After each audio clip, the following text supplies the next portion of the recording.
Hello student, मैं आज এটা ইম্পৰ্টেণ্ট টপিকৰ বিষয়ে আলোচনা কৰিম। টপিকটো হ'ল ট্ৰেন্সজেনিক প্ৰাণী সৃষ্টিত কিহে মুখ্য ভূমিকা লয়। ট্ৰেন্সজেনিক প্ৰাণী সৃষ্টিত পুনঃসংযোজিত ডিএনএ প্ৰযুক্তিয়ে মুখ্য ভূমিকা পালন কৰে, যাৰ ফলত বিদেশী ডিএনএক সঠিকভাৱে পৃথকীকৰণ, পৰিৱৰ্তন আৰু পোষক প্ৰাণীৰ জিনোমত অন্তৰ্ভুক্ত কৰা সম্ভৱ হয়।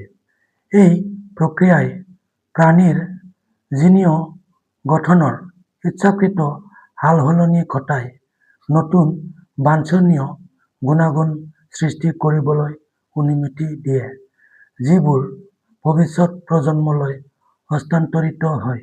এটা এনচাৰটো ধুনীয়াকৈ লিখি লোৱা।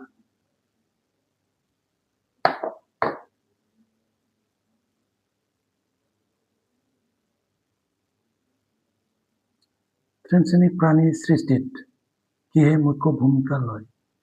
ট্ৰেন্সজেনিক প্ৰাণী সৃষ্টিত পুনঃসংযোজিত ডিএনএ প্ৰযুক্তিয়ে মুখ্য ভূমিকা পালন কৰে, যাৰ ফলত বিদেশী ডিএনএক সঠিকভাৱে পৃথকীকৰণ, পৰিৱৰ্তন আৰু পোষক প্ৰাণীৰ জিনোমত অন্তৰ্ভুক্ত কৰা সম্ভৱ হয়।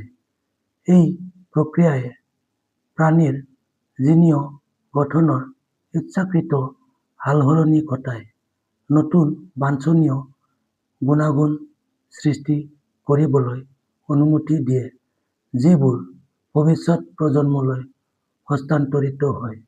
এটা এনচাৰটো ধুনীয়াকৈ লিখি